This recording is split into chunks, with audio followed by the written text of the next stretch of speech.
देखो क्या है, the earth crust is the major source of metal. Earth crust में काफ़ी मेटल भरा पड़ा है। Sea water also contain some soluble salt such as sodium chloride, magnesium chloride, etc. The element or compounds which occur naturally in the earth crust are known as minerals. तो जो भी element है, compound अर्थ के अंदर है, उसे हम लोग क्या बोलते हैं? मिनरल बोलते हैं। At some places mineral content a very high percentage of, नहीं वो तो कोई ये नहीं है, एलिमेंट नहीं है। एलिमेंट और कंपाउंड का बात हो रहा है।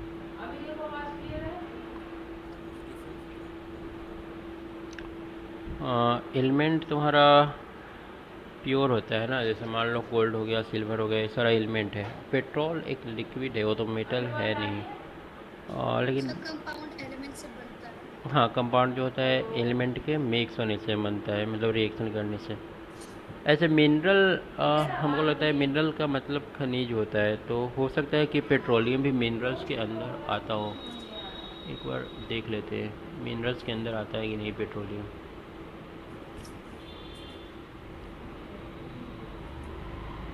Petroleum is mineral.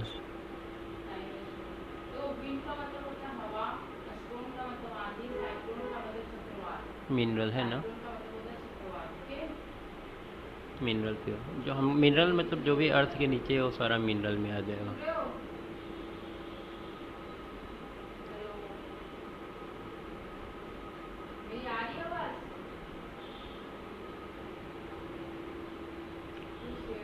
At some pellets, mineral contain a very high percentage of particulate metal, and the metal can be profitably extracted from it.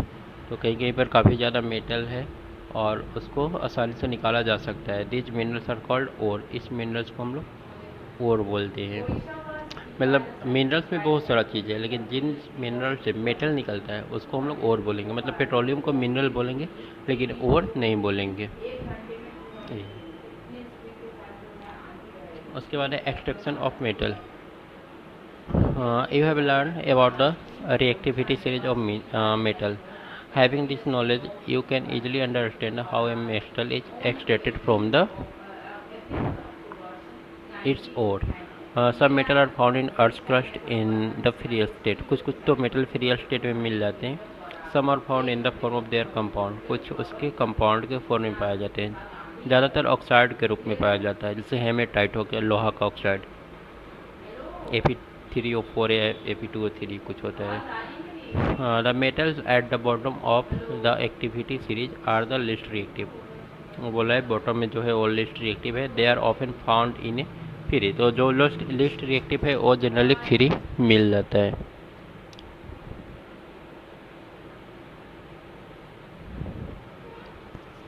For example gold, silver, platinum, copper are found in the free state. Copper and silver are also found in the combined state as their sulphide और oxide.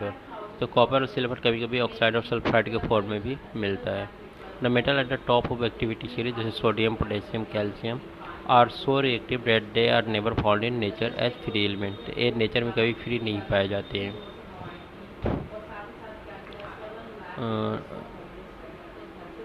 The metal in the middle of the activity series, zinc, iron हो गया, Pb, are moderately reactive. They are found in the earth crust mainly as oxide. ये सारे oxide के form में पाए जाते हैं, या फिर सल्फाइड और कार्बोनेट के फॉर्म में होते हैं। You will find that the ore of many metal are oxide. ज़्यादातर का ऑक्साइड ही रहता है। This is because oxygen is very reactive element and very abundant on the earth. क्योंकि ऑक्सीजन बहुत ज़्यादा रिएक्टिव है और काफ़ी ज़्यादा पाया भी जाता है। Thus, on the basis of reactivity, we can group the metal into the following three category: metal of low reactivity, metal of medium reactivity, और थर्ड हो जाएगा metal of high reactivity. Different techniques are to be used for obtaining the metal falling in each category. तो इस category में मतलब जो metals हैं उनको निकालने का अलग अलग तरीका यूज होता है। Several steps are involve in extraction of pure metal from ore. तो ओर से प्योर मेटल निकालने के लिए बहुत सारा प्रोसेस होता है। A summary of this step is given. एक समरी नीचे दिया गया है। Each step is explain in detail.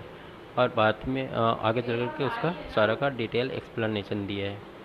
तो सबसे पहले और So what they told in this paragraph can you explain in brief? क्या बोल रहे हो? So what was discussed in this paragraph can you explain in brief? बोल रहा है कि और जो होता है ना, एक मिनट रुको।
अरे आवाज़,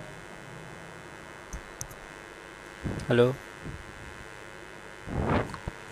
हाँ सर। अरे ना, लास्ट पैराग्राफ में बोला था कि तीन तरह का मेटल हम लोग देखे। एक कम रिएक्टिव होता है, एक ज़्यादा रिएक्टिव होता है, एक बीच वाला होता है। तो ये सारे मतलब फ्री, मतलब जो कम रिएक्टिव है वो तो फ्री मिल ही जाएगा, लेकिन ज़्यादातर जो होता है वो कंपाउंड के फॉर्म में होता है। तो उसको निकालने के बहुत सारा प्रोसेस है, उस प्रोसेस के बारे में नीचे दिया है, बस वही लिखा था। और क्या क्या प्रोसेस होता है, तो सबसे पहले ओर मिलेगा।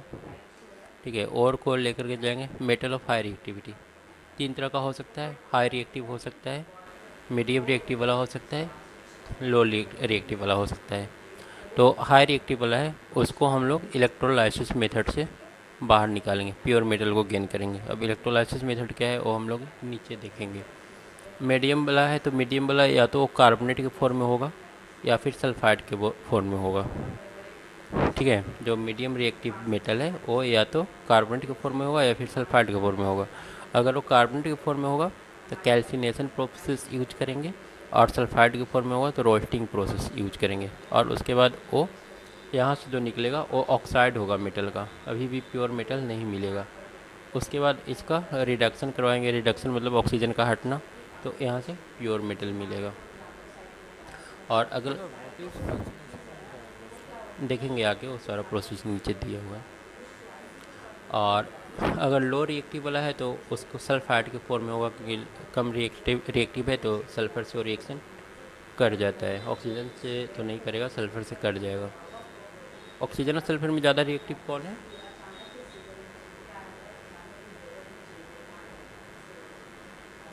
क्या सर? ऑक्सीजन और सल्फर में ज़्यादा रिएक्टिव कौन होगा? सल्फर। सल्फर, क्योंकि नीचे तो इसका साइज बड़ा होगा। तो सल्फर ज़्यादा रिएक्टिव है, तो सल्फर यहाँ पर जो है ना मेटल के साथ रिएक्शन कर लेगा। ऑक्सीजन नहीं करेगा लो रिएक्टिव वाला के साथ, लेकिन सल्फर कर जाएगा। तो इसको रोस्टिंग प्रोसेस से हम लोग अलग करेंगे।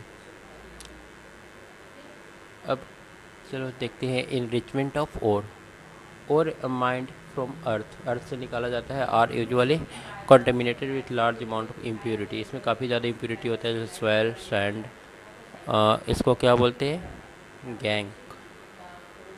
The impurity must be removed from the period to the extraction of metal. The process used for removing the gangue from the ore are based on difference between the physical and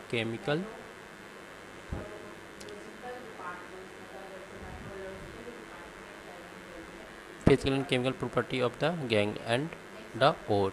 Different separation technique are accordingly employed. तो सबसे पहले मतलब मिट्टी वगैरह लगा हुआ है तो उससे अलग करने की कोशिश करेंगे। तो उससे अलग करने के लिए फिजिकल और केमिकल मेथड अप्लाई किया जाता है। उसके बाद है एक्सट्रैक्टिंग मेटल इन लो एक्टिविटी सीरीज। तो मान लो कि धो करके या फिर जैसे भी हो फिजिकली, मतलब जो सबसे पहले मिट्टी वगैरह है उसको मिट्टी बालू सिंपल प्रोसेस से उसको अलग कर लेंगे, और जब एक बार वो अलग हो जाएगा तब हम लोग आएंगे केमिकल प्रोसेस में। तो सबसे पहले है extracting metal low in activity series, मतलब जो कम रिएक्टिव है उस मेटल का। तो कम रिएक्टिव है तो हम लोग देखे थे वो सल्फाइड के फॉर्म में होता है, ऊपर टेबल में दिया हुआ था। लो रिएक्टिविटी वाला सल्फाइड के फॉर्म में होता है। तो metal low in reactivity series are very unreactive. The oxide of this metal can be reduced to metal by heating alone. अगर ऑक्साइड के फॉर्म में है तब तो गर्म करके मिल जाएगा। For example cinnabar is an ore of mercury, तो ये तो सल्फाइड ही है। When it is heated in air, जब इसको गर्म करते हैं तो it is first converted in mercuric oxide, तो पहले मर्क्यूरिक ऑक्साइड में कन्वर्ट होगा। गर्म किया इसको, यहाँ पर मिल गया मर्क्यूरिक ऑक्साइड, और mercuric oxide will then reduce to mercury, और इसको फिर से गर्म करते हैं तो फिर से Hg में मरकरी में कन्वर्ट हो जाता है। तो मरकरी के लिए पूछ सकता है कि ये मरकरी का और कौन सा है, तो हम लोग को सीने बार याद रखना पड़ेगा, क्योंकि एमसीक्यू में तो यही पूछेगा ही कि किसका और कौन सा है। दूसरा प्रोसेस पूछ सकता है कि किस प्रोसेस से हम लोग प्यूरीफाई करते हैं। Similarly copper which is found as C2S, ये भी सल्फाइड के फॉर्म में in nature can be obtained from its ore by just heating in air. तो कॉपर सल्फाइड को भी हम लोग गर्म करके सिर्फ पहले ऑक्साइड में कन्वर्ट करेंगे और उसके बाद रिड्यूस करके फिर से कॉपर में। तो ये हो गया लो एक्टिविटी वाला metal. Sir, the copper one I couldn't understand. Copper का भी वही सल्फाइड के फॉर्म में है, इसको हीट किया, हीट करने के बाद ऑक्साइड में कन्वर्ट हो गया, जैसे ए भी सल्फाइड से ऑक्साइड में कन्वर्ट हुआ था, और फिर ऑक्साइड को रिड्यूस किए, मतलब फिर से एक बार हीट किए तो एक कॉपर में कन्वर्ट हो गया। So why means in the last step they have in the reactant side it is the copper oxide and the copper sulfide also.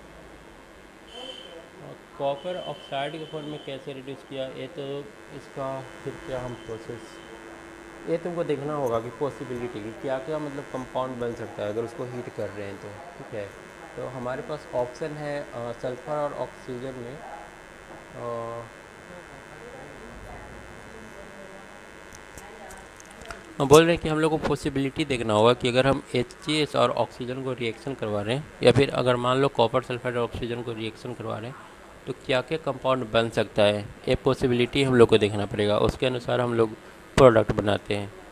ठीक है, अब Cu ऑक्सीजन के साथ रिएक्शन कर रहा है तो एक तो यही है कि वो यहाँ पर आ सकता है, और कोई दूसरा मेटल के आने का तो संभावना है नहीं।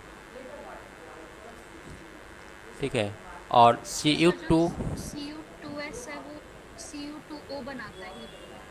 Cu2 ही बनाएगा। अगर मान लो Cu2O2 ऐसा कोई कंपाउंड होता ही नहीं है।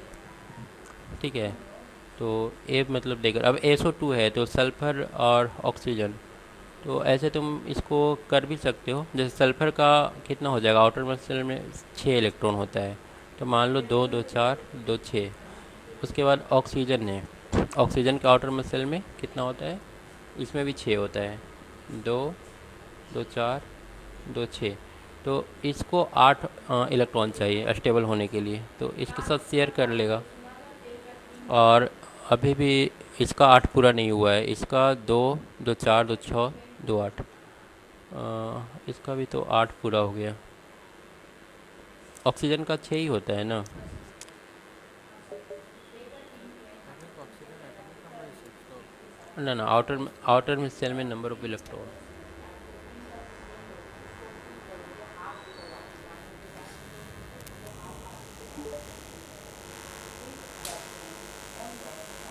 ऑक्सीजन का 8 होता है, 2 और 6 ही इलेक्ट्रॉन होता है आउटर में सेल में। तो इसका भी 6 इसका भी 6, तो कंपाउंड अगर बनाएंगे तो इसका भी तो 8 पूरा हो गया।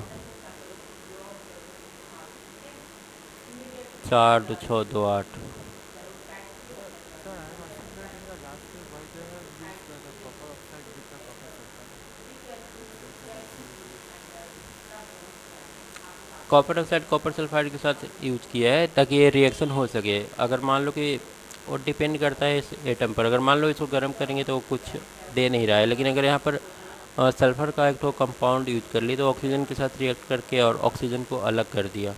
तो ये तुमको देखना पड़ेगा कि कोई और मेटल यूज करके, मतलब हाँ, और हम लोग को जांच करके देखना पड़ेगा कि कोई और कंपाउंड यूज करेंगे तो उसका क्या इफेक्ट पड़ेगा कॉपर पर।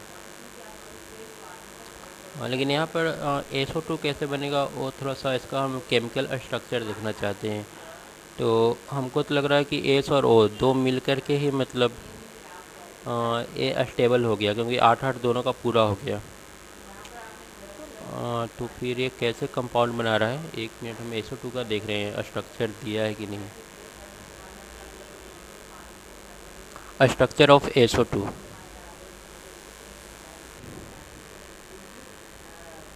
Here is information from Wikipedia.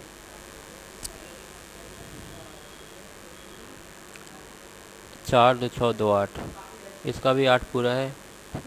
4 2 6 4 10,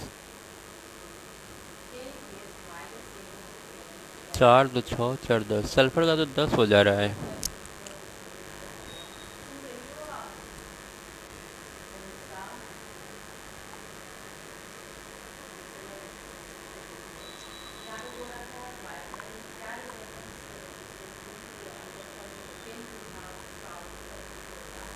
तो सल्फर सेगमेंट नंबर जो 6 डालता हूँ, 6। 6। हाँ, हाँ, 6 यहाँ पर दिखाया है। ब्लैक। यहाँ पर तो दिखा है ब्लैक वाला 6। लेकिन ये कंपाउंड कैसे बना है वो थोड़ा दिक्कत है, क्योंकि यहाँ पर 8 ही तो होना चाहिए। सल्फर का वैलेंस 2 होता है, हाँ, ऑक्सीजन का भी 2 होता है।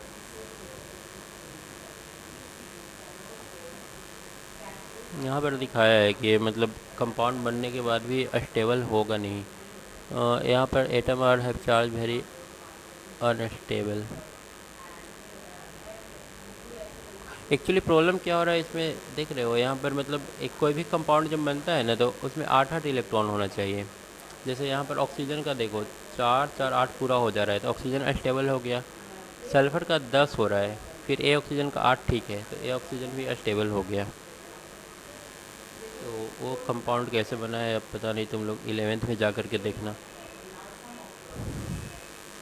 तो इस तरह से मतलब ये लोग जो कंपाउंड जो फॉर्म होता है ना वही हम लोग यहाँ पर लिखते हैं, जो जो पॉसिबिलिटी होता है।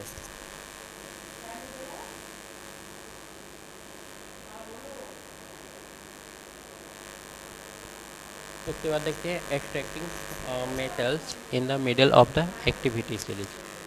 मेटल वाला को हम लोग कैसे करेंगे एक्सट्रैक्ट।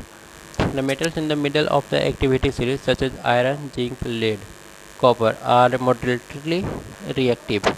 ये तुम लोग सर्च करना, ठीक है ना, कि SO2 कैसे कंपाउंड बना रहा है वो, मतलब फॉर्मेशन उसका जो होता है वो स्टेबल कैसे है। ठीक है, ऐसे हम भी एक बार ट्राई करेंगे।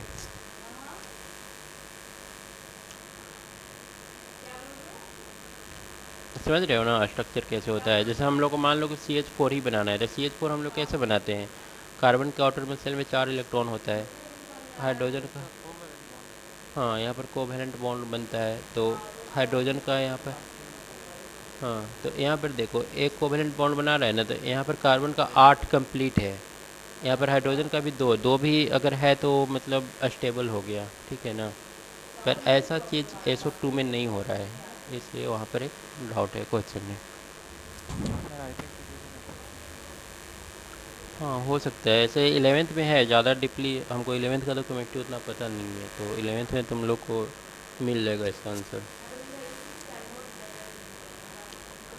The metal in the middle of the activity series such as iron, zinc, lead, copper are moderately reactive. जैसे आयरन, जिंक, लेड, ये सारा क्या हो गया, moderately reactive हो गया। These are usually present as sulfides, carbonate और carbonate in nature। ये सारे किस फॉर्म में पाए जाते हैं, सल्फाइड या फिर कार्बोनेट के फॉर्म में पाए जाते हैं। It is easier to obtain metal from its oxide। Oxide के फॉर्म में अगर रहा तो निकालना काफ़ी आसान है एज कम्पेयर टू सल्फाइड और carbonate. Therefore, period to reduction, the metal sulfide and carbonate must be converted into metal oxide। तो मेटल निकालने के लिए पहले उसको मेटल ऑक्साइड में कन्वर्ट किया जाता है, सल्फाइड और कार्बोनेट को। The sulphide ore are converted into oxide by heating strongly. तो सल्फाइड ओर को अगर हम लोग गर्म करते हैं तो ऊपर में भी देखिए गर्म करके ही उसको ऑक्साइड में कन्वर्ट कर रहे थे। तो यहाँ पर भी बोला है this process is known as roasting, इसको हम लोग क्या बोलेंगे, रोस्टिंग, किसी चीज़ को गर्म करना। और उसको वी कैन एंडोथर्मिक रोस्टिंग। गर्म कर रहे हैं तो हीट बाहर निकलेगा ना, एक्जोथर्मिक ना। ओ हाँ, यूज कर रहे हैं हीट, हाँ वो लोग तो हीट गेन कर रहे हैं, इंडोथर्मिक हो जाएगा। This process is known as roasting. The carbonate ore are changed into oxide by heating strongly in limited air. Carbonate को भी अगर हम लोग गर्म करते हैं तो ये भी ऑक्साइड में कन्वर्ट हो जाएगा। This process is known as calcination. तो कार्बोनेट वाला को कैल्सिनेशन और सल्फर वाला को क्या बोलेंगे, रोस्टिंग बोलेंगे। ये दोनों में डिफरेंस है। सो ये वो कैसे होगा? हीट तो नहीं निकल रही है इसमें। हीट निकल नहीं रहा है, हीट ले रहा है ये लोग। जैसे मान लो कि इसको हम गर्म कर रहे हैं ना, डिकम्पोजिशन रिएक्शन होता है ना फिर। हाँ डिकम्पोजिशन रिएक्शन हो रहा है, लेकिन दो तरह का, मतलब जितना भी रिएक्शन होता है वो दो तरह का होता है, या तो एक्जोथर्मिक होगा या फिर इंडोथर्मिक होगा। मतलब या तो वो हीट लेगा या फिर हीट देगा। जैसे मान लो कि किसी चीज़ को जलाते हैं तो वो हीट लेता है, ठीक है। तो जलाते हैं जिससे वो हीट देगा ना, जैसे मान लो कि माचिस की तीली को जला रहे हैं तो वो हीट बाहर। अच्छा, लेकिन एक्सोथर्मिक में तो हीट निकलती है ना। हाँ, तो वही माचिस तीली को जलाते हैं तो वो एक्जोथर्मिक है, क्योंकि उस तीली में से हीट निकल रहा है। ये वाला आपने बोला एक्सोथर्मिक होगा। ये इंडोथर्मिक होगा क्योंकि इसको हम लोग हीट दे रहे हैं। ओके। हम्म। और एक चीज़ और याद रखना है, रोस्टिंग और कैल्सिनेशन। रोस्टिंग में हम लोग सल्फाइड को गर्म करते हैं और कैल्सिनेशन में कार्बोनेट को गर्म करते हैं, ये याद रखना है।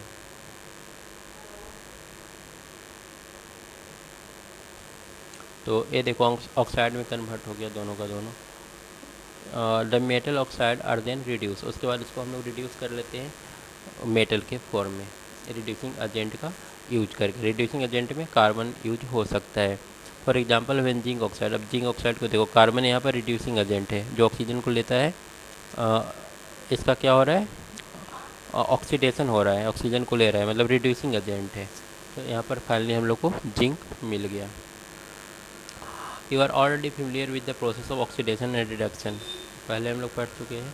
Obtain metal from the compound is also reduction process. तो यहाँ पर मेटल जो मिल रहा है एक तरह का रिडक्शन हो रहा है इसका। Beside using carbon to reduce metal oxide to metal, sometime displacement reaction can be use. तो ऑक्सीडेशन की जगह पर कभी कभी डिस्प्लेसमेंट रिएक्शन भी यूज किया जाता है। The highly reactive metal such as sodium, calcium, aluminium are used as reducing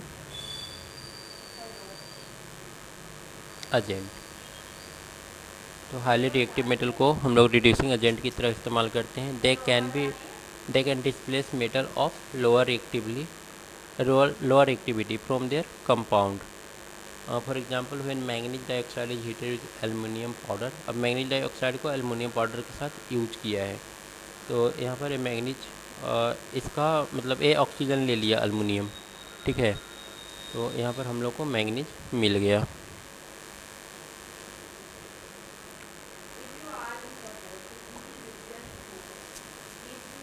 ठीक है।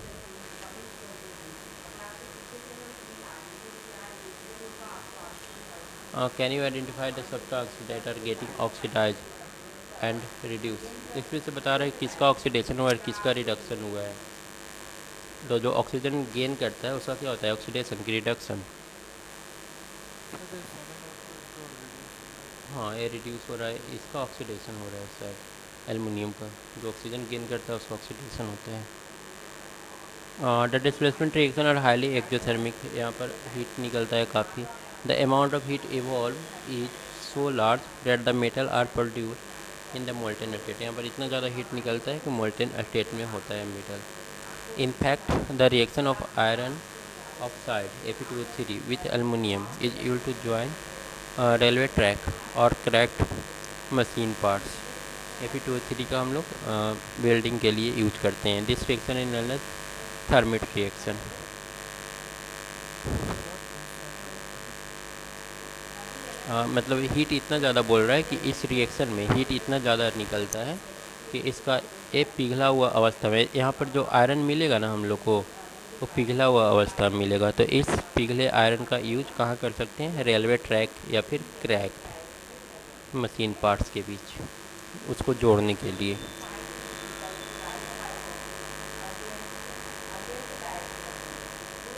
ठीक है।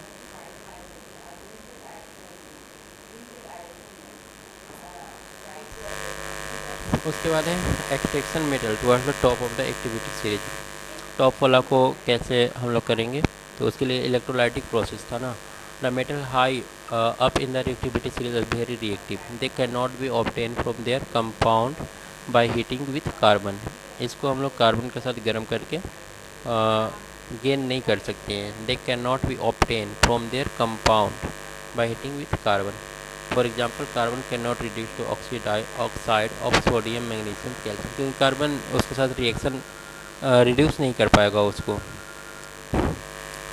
to the respective metal. This is because these metals have more affinity for oxygen than carbon.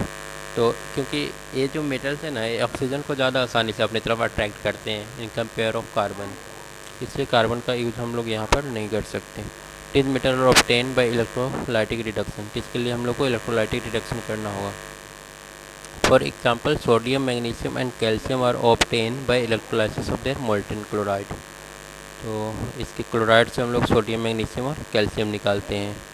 The metal are deposited at the cathode the negatively charge electrode. Cathode मतलब बता रहा है, cathode का मतलब होता है जो निगेटिवली चार्ज हो। Whereas chlorine is liberated at the anode, chlorine हमारा एनोड पर जाएगा। तो वो तो ऐसे ही पता चल रहा है क्योंकि Na+ है ना, तो प्लस है तो माइनस वाला पे ही जाएगा, और माइनस वाला तुम्हारा कैथोड है और क्लोरीन पर माइनस चार्ज है, तो एक कहाँ पर जाएगा? बोल रहे हैं ना कि NaCl जो होता है, NaCl का जो मेटल वाला पार्ट है जो इलेक्ट्रोपॉजिटिव है, वो जा कर के कैथोड पर मिलेगा तुमको, क्योंकि Na+ को ये अपने तरफ अट्रैक्ट करेगा। ठीक है, अट्रैक्ट करके एक इलेक्ट्रॉन इसको देगा और ये सोडियम में कन्वर्ट हो जाएगा। सोडियम का परत तुमको इस इलेक्ट्रोड पर मिलेगा, और जो क्लोरीन का परत है वो इस इलेक्ट्रोड पर मिलेगा।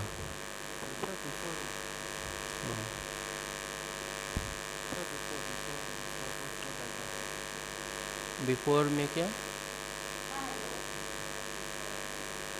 यहाँ पे इसमें 2 पॉइंट लिखा है। पहला तो लिखा है कि जो हाईली रिएक्टिव मेटल होता है उसको हम कार्बन के साथ रिएक्शन करा करके वो मेटल गेन नहीं कर सकते, क्योंकि इसका जो ऑक्साइड होता है ना हाईली रिएक्टिव मेटल का, वो इलेक्ट्रॉन के प्रति ऑक्सीजन के प्रति ज़्यादा एफिनिटी रखते हैं, मतलब ऑक्सीजन को ज़्यादा अपनी तरफ अट्रैक्ट करके रखते हैं। ऐसे भी कार्बन से ऑक्सीजन ज़्यादा रिएक्टिव है, तो वो ऑक्सीजन को छोड़ेगा नहीं। तो कार्बन के साथ रिएक्शन कराओगे कोई फ़ायदा होगा नहीं, रिएक्शन ही नहीं होगा। तो बोला है कि अब इसके लिए दूसरा प्रोसेस है। दूसरा प्रोसेस कौन सा है? Electrolysis process. इलेक्ट्रोलाइसिस प्रोसेस में ये जो साल्ट होता है, जैसे सोडियम क्लोराइड ले लो या फिर मैग्नीशियम क्लोराइड या फिर कैल्शियम क्लोराइड, तो वो एनोड और कैथोड पर जा करके मेटल में कन्वर्ट होकर के हम लोग को मिल जाता है। ये लिखा हुआ है पूरा पैराग्राफ में।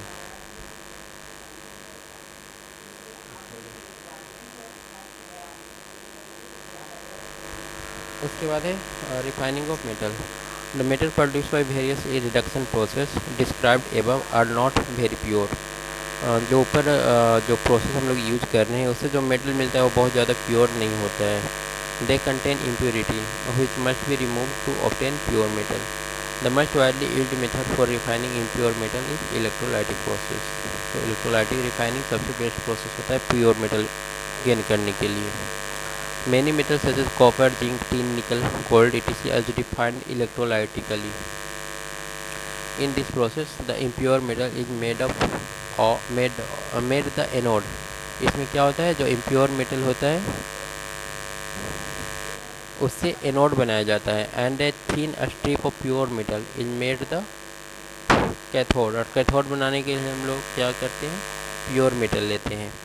ए solution of metal salt is used as electrolyte. Electrolyte के लिए मेटल साल्ट यूज करेंगे। और the apparatus is set as shown in figure.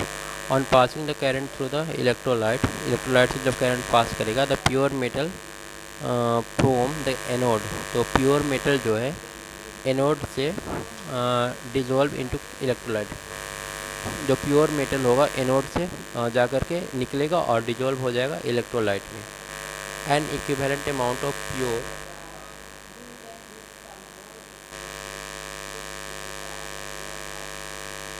यहाँ पर देखो एक प्योर मेटल यहाँ से निकल रहा है, निकल निकल करके इलेक्ट्रोलाइट में मिल जाएगा और फिर वो यहाँ पर चला जाएगा, और जो इम्प्योरिटी है। थोड़ा बैकग्राउंड नॉइस है,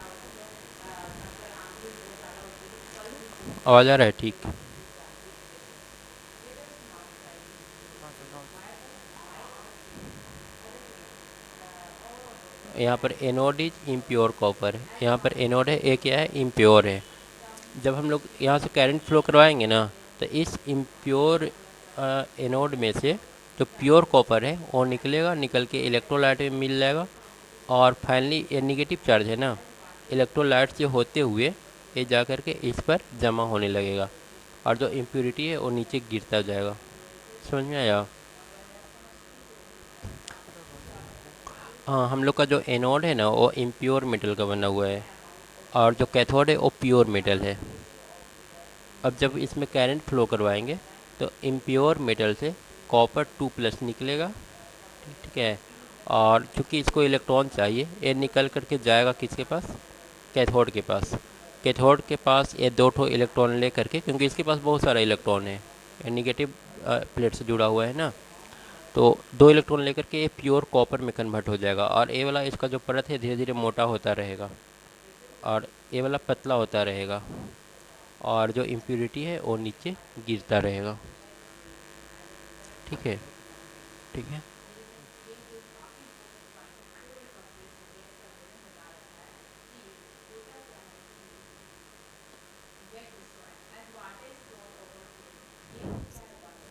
यहाँ पर मिनरल और गैंग, इसको डिफाइन करने के लिए बोला है। तो ये समझ रहे हो, मिनरल मतलब जो ज़मीन के अंदर है और जिससे हम लोग मेटल निकाल सकते हैं, और गैंग ये क्या बोल रही हो?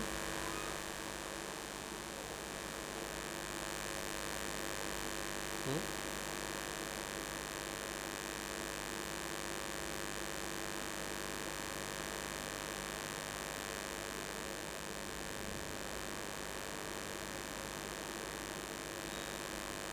गैंग क्या था? इम्प्योरिटीज जो हाँ, जो इम्प्योरिटी था। वो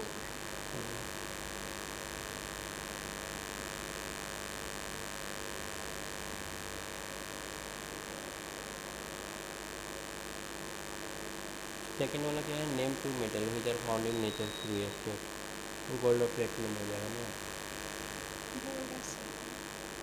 सिल्वर या प्लेटिनम मिल सकता है। सर आपकी आवाज़ बहुत धीरे आ रही है। बोल रहे हैं गोल्ड या फिर प्लेटिनम या फिर सिल्वर वगैरह हो जाएगा ना। हाँ सर। और what chemical process is used for obtaining a metal from its oxide, उसके लिए क्या करवाते हैं, गर्म करवाते हैं, रिड्यूस करवा देते हैं। हाँ, रिडक्शन करवा देते हैं। उसके बाद है corrosion. You have learned following about corrosion in chapter 1। हाँ,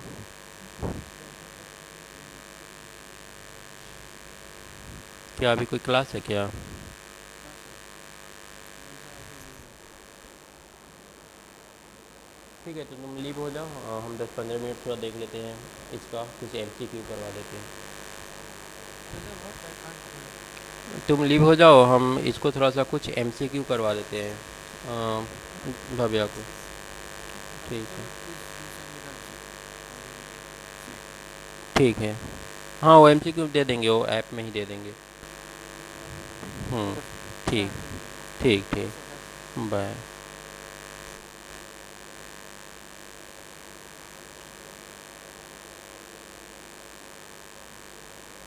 दो पेज छूट गया ना, तो हम लोग इसी का क्वेश्चन देख लेते हैं थोड़ा। सर आपकी आवाज़ बहुत धीरे आ रही है, समझ नहीं आ रहा है। स्लो आ रहा है आवाज़ अभी? सर अभी तेज़ आ रही है। अभी ठीक आ रहा है? हाँ। अच्छा, ठीक है।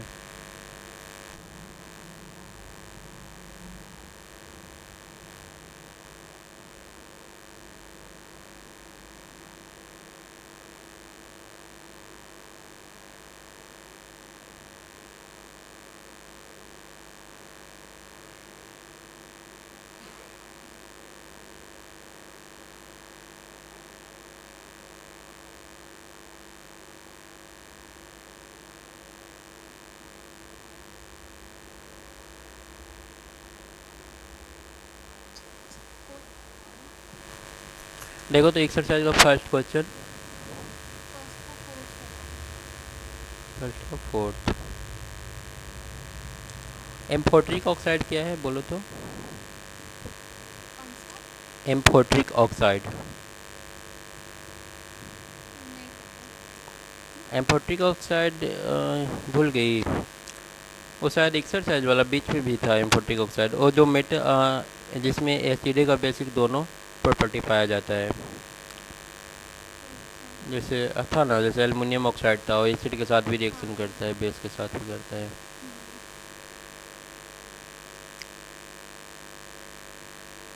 और सेकंड वाला? सर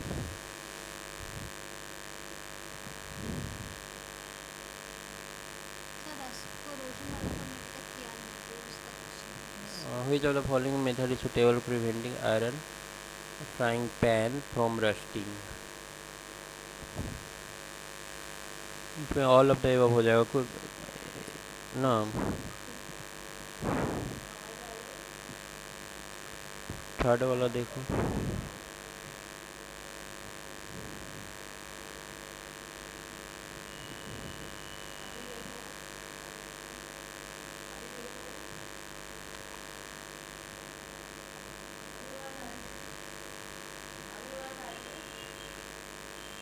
तो कैल्शियम।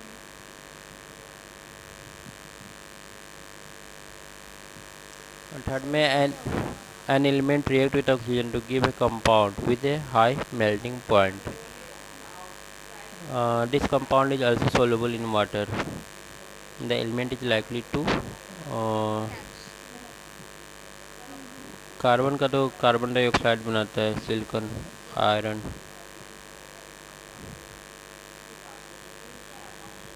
कैल्शियम ऑक्साइड मेटल और नॉन मेटल हो जाएगा।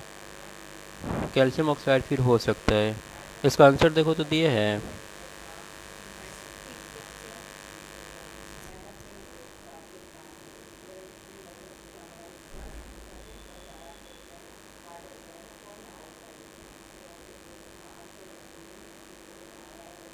हाँ सर, कैल्शियम होगा।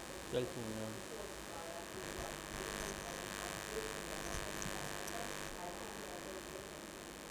सर फोर वाला भी वही है, कोरोजन वाला से। फोर वाला में दिया है food can are coated with tin and not zinc because food can को जो होता है टीन से कोट किया रहता है, जिंक के साथ नहीं। क्यों? जिंक और तुम्हारा कौन सा दिया है? जिंक और टीन। टीन और जिंक में ज़्यादा एक्टिव कौन है? जिंक हो सकता है ज़्यादा एक्टिव हो। हाँ। जिंक ज़्यादा रिएक्टिव है, अगर उसको हम लोग करेंगे तो रिएक्शन कर देगा। तो हम लोग का ऑप्शन कौन सा हो जाएगा? सी हो जाएगा ना।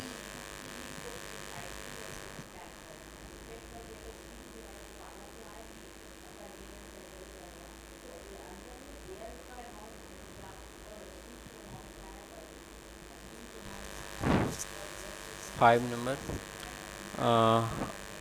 You are given a hammer, a battery, a bulb, wire and a switch.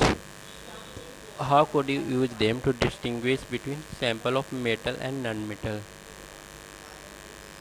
इन सारी चीज़ से हम लोग कैसे पता करेंगे? सर वैल्यूबल देखने के हम से लाइक कुछ चीज़ में कन्वर्ट है कि नहीं।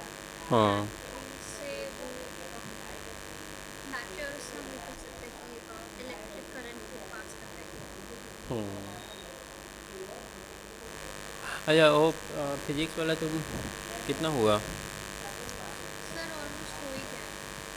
ये कल तक हो जाएगा सर, मतलब कल नेक्स्ट क्लास वाले को देख लेंगे। ठीक है, नेक्स्ट क्लास तक सबमिट कर देना। हालांकि क्वेश्चन बहुत ज़्यादा हो गया है, तो जो जो गलत होगा ना, अभी तो पता नहीं चल रहा होगा कौन सा सही है कौन सा गलत है। नहीं सर। सबमिट करने के बाद शायद पता चलेगा ना। हाँ।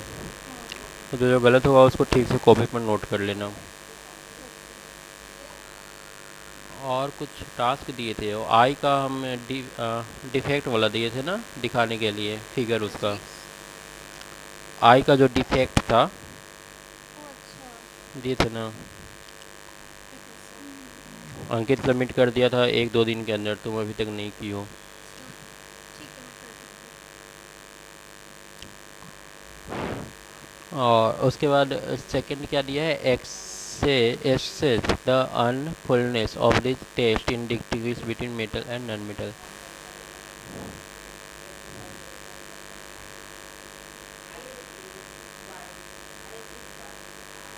क्या दिया हुआ है? सर मतलब नहीं समझा उसको क्या करना है। हम्म ये बोला है assess the usefulness of this test. Test का यूज क्या है in distinguish between metal and non metal. तो हम लोग शायद ये पूछ रहा है कि आप किस प्रॉपर्टी के आधार पर डिस्टिंग्विश कर रहे हैं मेटल और नॉन मेटल में। तो हम लोग बोल सकते हैं कि एक कंडक्टिविटी या दूसरा मेलेबिलिटी ना। 6 नंबर बाद बोल रहा है एम्फेटिक ऑक्साइड क्या है, देखो 6 में पूछ ही दिया है। हाँ जिसमें बेस हो। हाँ ऑक्साइड जो मतलब एसिड और बेस दोनों से रिएक्ट करते हैं।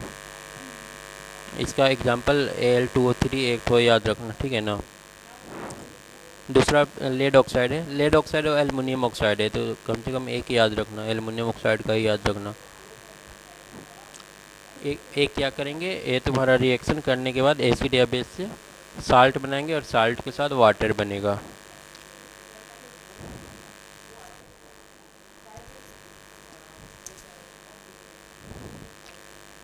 7 नंबर तो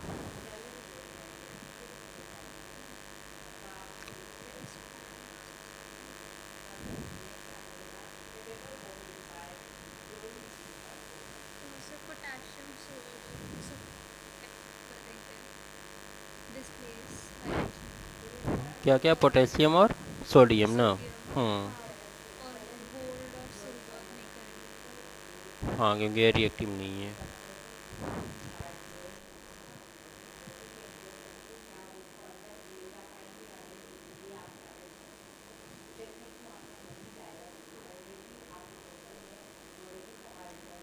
रहने दे, कर लोगी बाकी सब हाँ सर। देख लेना, ठीक है ना। श्योर देख लेना, छोड़ना मत। हाँ ठीक है और सर। उसके बाद हम केमिस्ट्री का एमसीक्यू भी दे रहे हैं ऐप पर। ओके। ठीक है। सर वैसे मेरे को लग रहा है आपने ना लाइफ प्रोसेसेस एक पूरा नहीं करवाया, आपने सिर्फ आधा पढ़ाया है। बायोलॉजी वाला। हाँ लाइफ प्रोसेसेस मतलब उसके एक वो भी है, वो वाला सेकंड पार्ट आपने बुक का नहीं कराया था। देख लेते हैं रुको।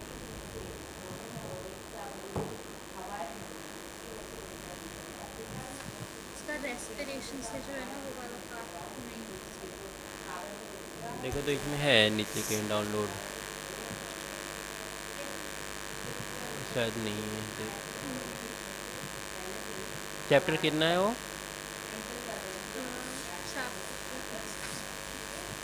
चैप्टर 6। 6।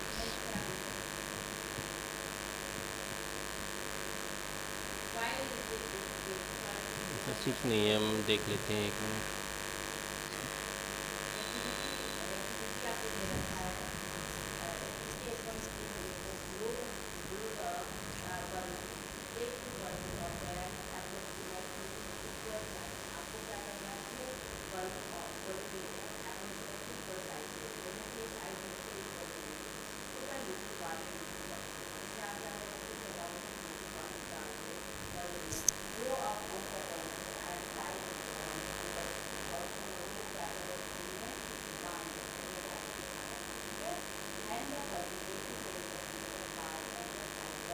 नीचे सर है। नीचे वाले। अच्छा।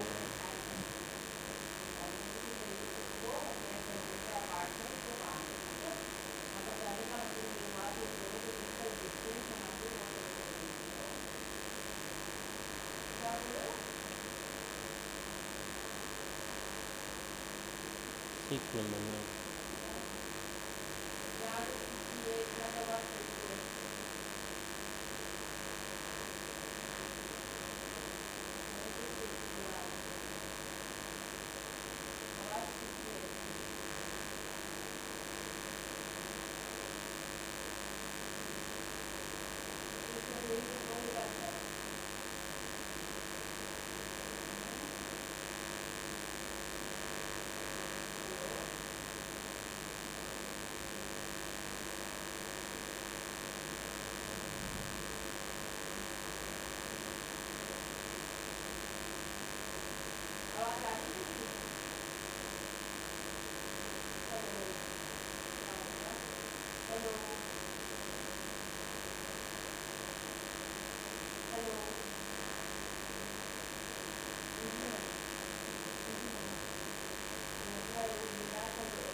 कितने नंबर पेज तक हुआ है?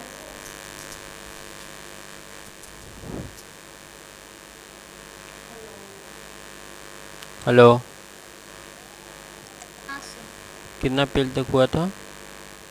सर पेज नंबर 100 तक हम लोग कर रहे 100 तक हुआ है। हैं। रेस्पिरेशन वाला पार्ट है 101 में, तो उस पे से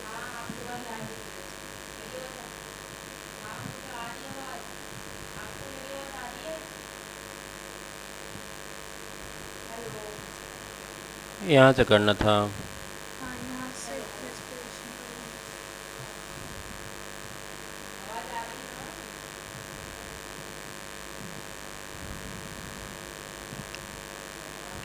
ये भी है क्या? हाँ सर ये सब। ट्रांसपोर्टेशन भी है। ठीक है, इसको नेक्स्ट क्लास में करवाते हैं। यही तुम्हारा लास्ट बचा हुआ है ना? हाँ सर।